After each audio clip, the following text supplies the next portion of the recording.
En ciencias sociales existen conceptos engañosamente sencillos.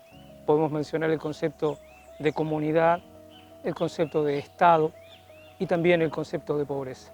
Dependerá de las herramientas, de la ciencia social en cuestión, si se trate de economía, de antropología, de sociología o de una combinación de varias ciencias que aborden el problema, encontraremos diferentes modos de pensar y de decir la pobreza. Entonces, algunas propondrán, por ejemplo, mediciones cuantitativas, porcentajes, indicadores.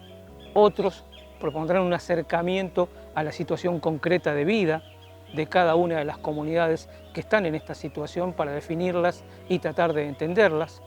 Otros verán en esto una perspectiva histórica que debe ser analizada y comprendida. En todos los casos hay una necesidad profunda de entender el problema en su complejidad. Hay un consenso mundial cada vez más acabado en torno de la necesidad de incluir a todos los modos de abordar la pobreza para poder entenderla. De hecho, terminar con ella es uno de los objetivos del milenio de la Organización de las Naciones Unidas. Las cosas que parecen más evidentes y más presentes en ciencias sociales suelen ser las más esquivas. Cuando uno dice Estado, que el Estado, bueno, uno mira todos los edificios, los empleados públicos y demás y parece omnipresente. Pero cuando querés definir qué es el Estado, tampoco es fácil decir qué es el Estado. Con la pobreza pasa lo mismo. La pobreza no es una cosa que uno pueda poner arriba de la mesa, observar, medir, pesar y cuantificar. La pobreza en todo caso es una relación. ¿Sí? No hay que mirarlo como cosa, sino como una relación social entre distintas fracciones de una sociedad donde algunos, apelando a ciertas categorías que son siempre construidas, no son genéticas ni nada por el estilo, definen como estos son pobres y estos no son pobres. ¿Sí?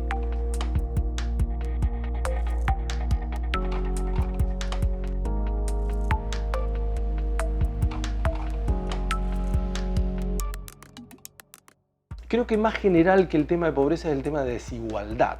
En la filosofía, hace unos cuantos miles de años, de Aristóteles en adelante, por ejemplo, la idea que empieza a conmover a los pensadores es tratar de explicar por qué la gente es diferente, por qué hay desiguales, para Aristóteles, por qué hay amos y por qué hay esclavos. Su explicación es que simplemente es un hecho de la naturaleza. Es decir, lo retira del campo de lo social, lo eterniza, porque si es natural es así y será eternamente así, no se modificará y con eso soluciona el problema. Luego las explicaciones son más de orden religioso. En Occidente, por lo menos en la Edad Media, qué sé yo, Dios ha determinado que tales personas sean los pobres, para ellos será luego el beneficio de la entrada en el paraíso y a otros le tocará ser de sangre azul y tener la posibilidad de ser los reyes, la aristocracia o aquellos que de alguna manera casi monopolicen los recursos económicos, simbólicos y el poder en las sociedades medievales. Con el tiempo la pobreza empieza a ser un problema social y de alguna manera es algo así como que se corporiza en la clase obrera. En los comienzos de la Revolución Industrial los pobres eran los obreros, ¿sí? Y eran pobres porque trabajaban 14 horas y apenas ganaban como para comer malamente y comprar un poco de carbón para calentar la estufa en invierno y no morirse de frío, pero vivían desde que nacían prácticamente y tenían alguna capacidad física, 6, 7, 8 años, empezaban ya a trabajar y no había nada que se llamara retiro o jubilación, trabajaban hasta el día que se morían.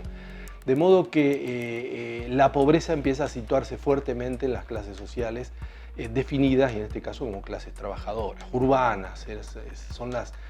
Digamos, es el advenimiento fuerte a nivel mundial de lo urbano, de las masas, y esto se manifiesta muy fuerte, sobre todo a fines del siglo XIX, cuando de alguna manera esas masas urbanas empiezan a movilizarse y a demandar mejores condiciones de vida, y esto empieza a preocupar a las ciencias sociales, ¿no?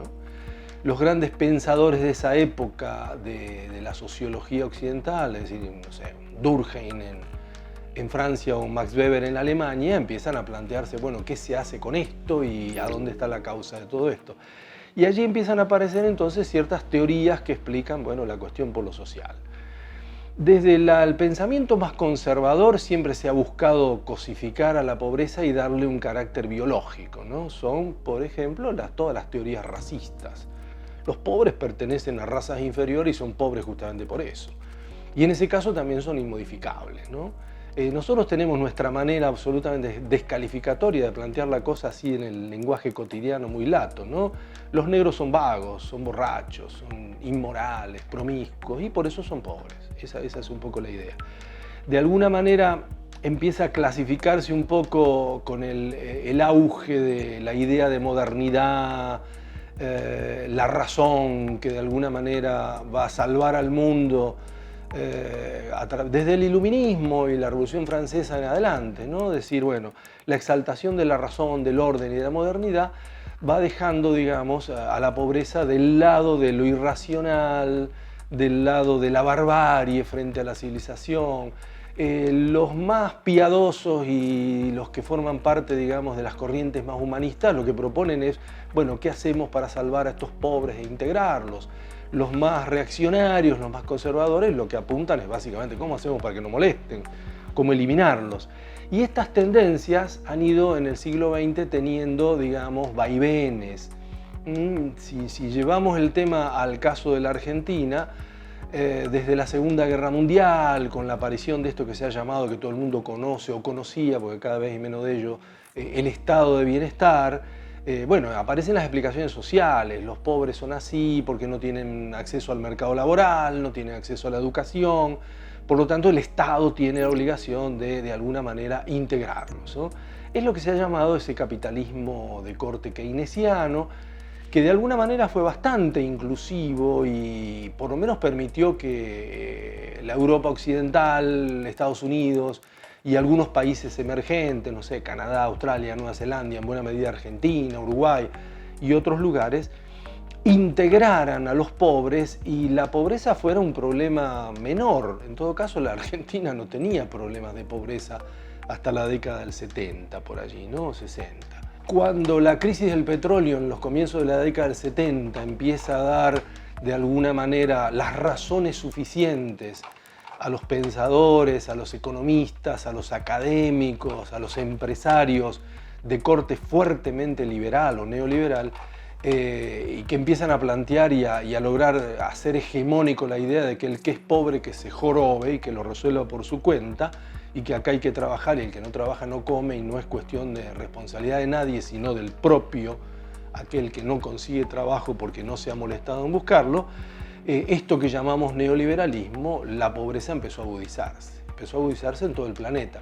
Si uno mira la composición de la estructura social a nivel planetario en los 70 y la compara con la que tenemos ahora, evidentemente estamos en un proceso de involución, ¿no? Hacia atrás. Hay una pequeña cúpula que no llega al 10% de la población mundial que se queda con la mayoría de los recursos. Tenés una clase media que en todos lados se ha ido achicando, poco mucho, en la Argentina es más que notorio cuánto la clase media ha perdido de espacio social, y ese espacio lo ha ido llenando gente pobre e incluso los peores sectores, los menos favorecidos, que son aquellos los que llamamos dentro de la pobreza todavía la pobreza extrema o la indigencia.